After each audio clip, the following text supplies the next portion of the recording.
Hey, hello, and welcome back here on my channel. Tonight we're going to start a new series, and that is called Picking Demystified. I have long waited to start this series because it is quite challenging and it's not done with one episode, so we have to do this step by step. And well, anyway, let's start right away. I'll try to show you how I approached speed picking back in the days, and yeah, what my speed picking technique is all about. I'll set a link to a forum post in a German music forum. The post is relatively old, but it's the same. It's just my sweeping technique.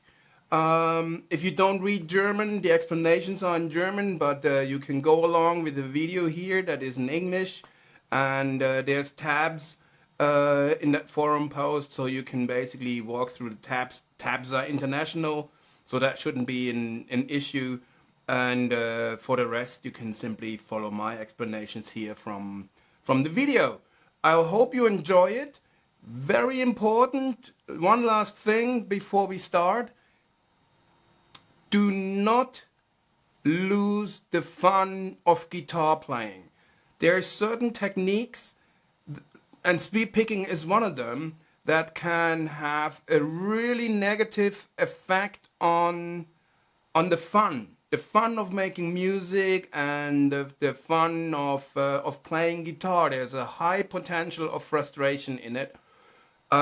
That's why I said I'll do it slow and step by step. So once you notice, it's like you get frustrated, my advice would be stop it, do something else, practice something else, make some music, and come back a few weeks later or even a few months later and try again. But do not let this kill the fun of guitar playing and music making for you, please. That's I really just like begging you, kind of.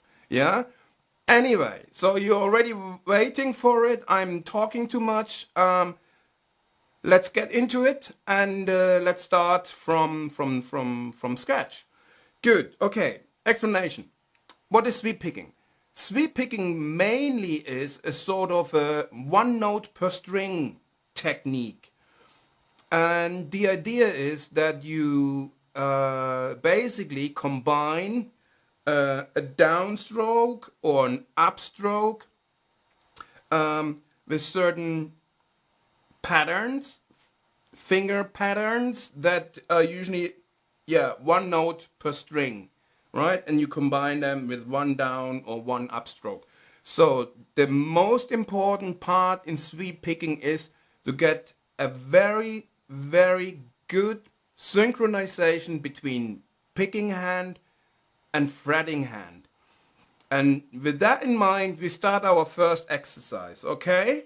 So the first exercise will simply be, we start from the ninth fret on the, I think that's, I always have to check the strings. Yeah, I still have it in German in my head, and I have to translate it then. Anyway, so we start on the ninth fret on the G string, and from there we pick that one first. All right. Then we go on the 8th fret on the B string, and then we go on the 7th fret on the high E string. Okay, now with sound. Okay, so what I've done now is I picked every note individually, like, right? Or you could do it with alternate picking, right? And that's not the idea of sweep picking. With sweep picking, the idea is that you combine a single, in that case now for this exercise, a single downstroke. So what you should do is this bit here. Okay. Okay, watch my picking hand. All right. Okay, and now watch my fretting hand.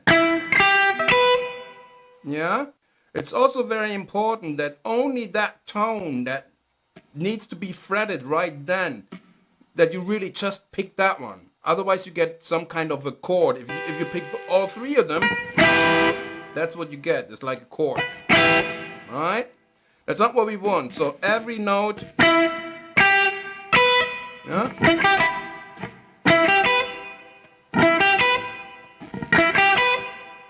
Okay, very important. So there's a little trick with sweep picking, at least for the beginning. What I advise you to do or to look after in the beginning when you're starting out, start as slow as anything. Yeah, it doesn't matter. You have to get sync, picking, fretting hand right. That's all there is about at the moment. So what you should do is, or what my advice would be, look that your pick is stiff, not your pick itself is stiff. I mean, it helps, should be, but that you hold your pick stiff and you hold it in 90 degrees angle to the string plane, so to say. So if that is the string plane here, right? So you hold your pick in a right angle, right? You can see that better. So this is the plane, and you hold the pick in a right angle. I hope you can see that. In a right angle to that plane. Yeah? Up and down and up and down. Okay? Try not, in the beginning, try not to angle the pick. Try not to do something like, yeah? It gets sloppy. Yeah? You have to practice synchronization, and that every tone is equal level. Yeah? You can hear every note. Yeah? And every note is individually sounded, so to say. Okay? Enough talked about that. So what we do now is we are going down. Okay? So to go down, we do the same thing.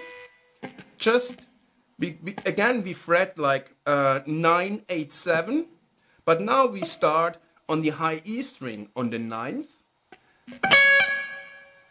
Then we fret the B string on the 8th again. And then we fret the G string on the 7th. Yeah? It's chromatic. It doesn't sound interesting at all. That's not what it is about as well. Yeah? Okay. And then up again.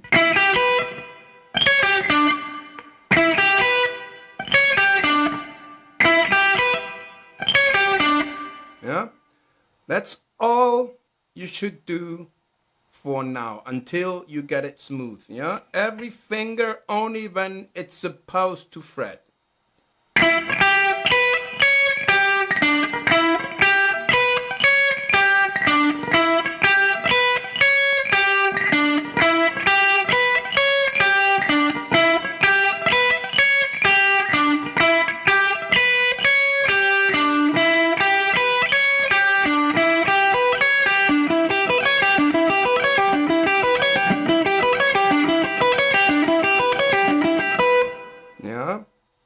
Pick, hold it stiff, yeah, and keep it at the right angle to the plane of the strings. Okay.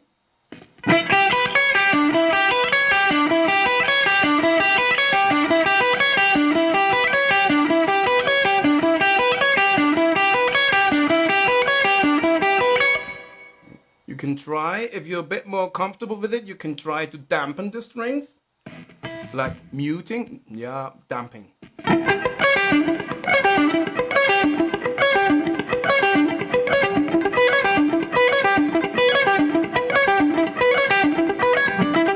If you want. on. So that helps you later when you try the same thing with distortion sound, like lead sound. Yeah, if you have a good damping technique and you train it from the very beginning, that will help as well. That brings me to the next point. Why am I showing you this with a clean sound? Because a distortion sound is distracting, in my opinion, for that in the beginning. And a distortion sound, it won't sound good when you're starting out, right? So if you have all of these weird, cacophony creating, it also kills the fun. And at the moment, the only thing that you want to practice is, as I said several times now, the only thing you want to practice is synchronization, picking hand, fretting hand, picking hand, stiff, 90 degrees angle. That's all what we're doing. You don't need any overdrive or distortion for that. You could even practice this without even a cable. You can just practice this without sound, actually.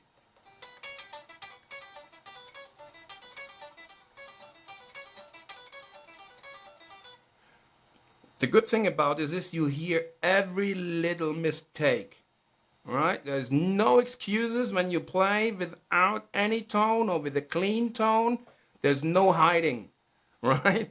So if you manage to get it good sounding and perfect without any sound or with a clean sound, then you will be able to manage it with a distortion sound later. No problem whatsoever. Okay? A little bit of adjusting. I said something about damping, but that's fine. Good. So let's assume that you already figured that one. So with 3 fingers, all right? So let's add another finger. Let's add the pinky. And let's do the exact same thing, right? We just add the pinky on top so that we have like this chromatic positioning here. Coincidentally, that is a major 7 chord, but if you do the other way around, this is chromatic. It doesn't sound of anything nice, all right? So we add the pinky now, so we're not starting from the 9th fret on the G string, but we're now starting on the 10th fret on the D string, but then we do the exact same thing again.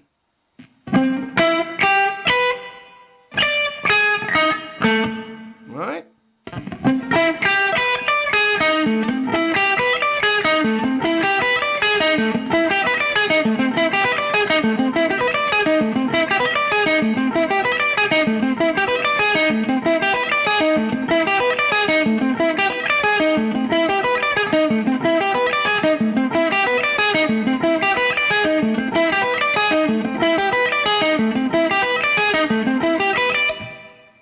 Okay. Yeah. I'll do it slow again for you. Yeah, I remember from that from forum post, many people were asking when to change direction and all that kind of stuff. So I show you again slow. So I really go down all 4 notes. And I go up all 4 notes. So the change in direction is really when you change the pattern, basically.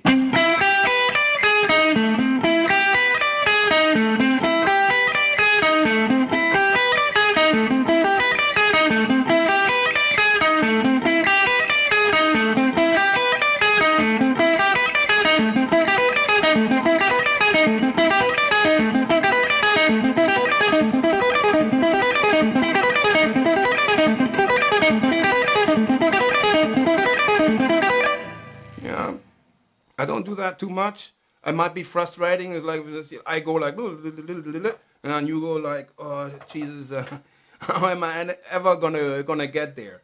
It takes time. Okay, it really takes time. It took me, when I started practicing sweeping, it took me about half a year until I got like in decent. Okay, so yeah, plan that. plan about half a year, and maybe do not plan to just like do for half a year only sweeping. You're going mad over it, right? So plan your stuff, do something in between, practice your scales, your pentatonics, make music, go have a gig with your band, and all that kind of stuff, right? And use this for warming up maybe, or something, or just give it every day, or how often you practice a week, I don't know. Give it half an hour or something, or 20 minutes. Just do it regularly and then continue. Okay? Good. The last exercise for today, and usually those two exercises are already enough, to be honest. But, well, assuming that you're starting out from zero, okay? But still, I want to give you something to practice. This is a bit more nicer sounding, and also has like a bit more fun, okay? So where we want to go in a later stage, like in maybe the next episode already, or 2 episodes from now, we want to get into a situation where we can play something like this.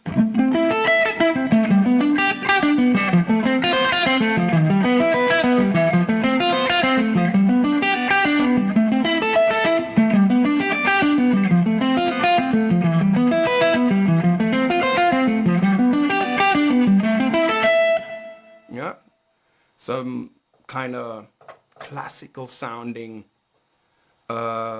sweeping arpeggio kind of stuff. Yeah, those arpeggios were now played over 5 strings. There's a lot, right, to start out with. So what I would suggest is split them. Yeah, do the first 3 and then do the second 3. So what we're doing today is we started out with the exercise on the high strings, and today we stay on the high strings. Okay, so we only do the top half of those arpeggios. Yeah, and that would be what is that, 9th fret again on the G string, and then 10th fret on the B string, and then 12th fret on the high E string.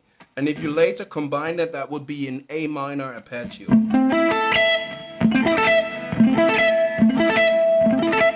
Yeah, but today we only do the higher half of it. So, oops. See, even me, still.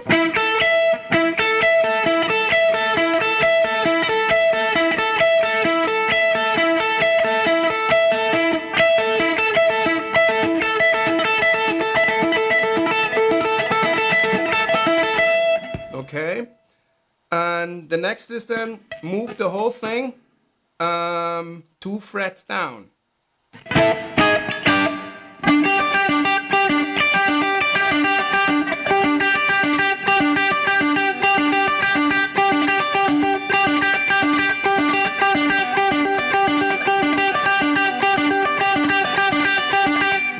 And another 2 frets down.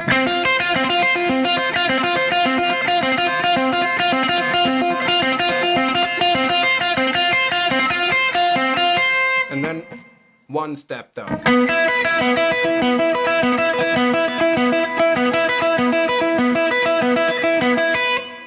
And what this combines to is then, well, it's 9, 10, 12. Then it's 7, 8, 10. Then it's 5, 6, 8. And then it's 4, 5, 7.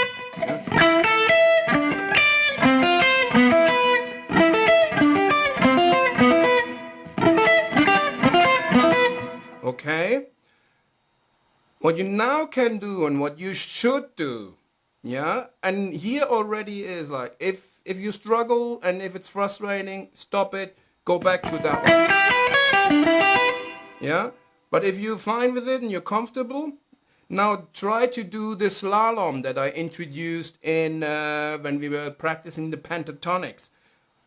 Like 1 up, shift, next one down, 1 up again, next one down, and then go the whole thing up again. I'll show you.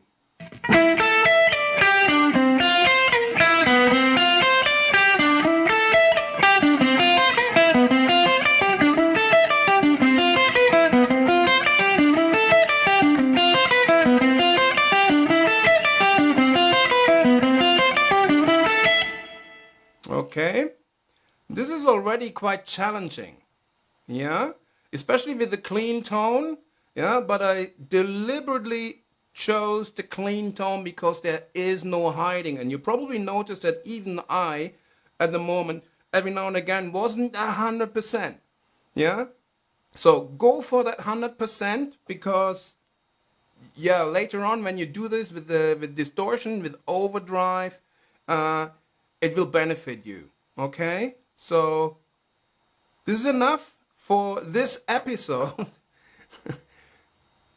Have fun with practicing this and have success with practicing this, and don't forget, do not let yourself be frustrated. Don't lose the fun with playing. If it's not working for you at the moment, do something else and come back to it at a later stage. It's never a problem. I've done that so many times in when I was practicing, or I'm still practicing guitar, but when I was just like starting out and learning, that every now and again you have to just go, okay, now is not the time. It's like I have to do some other stuff. And if you come back like a few weeks later, all of a sudden it works because you've now learned something else that you were probably missing before. And that's why it wasn't working. So take your time. Success. Have fun. Join me on the next episode for this, and don't forget to like, share, and subscribe. And I'm signing off and say so long.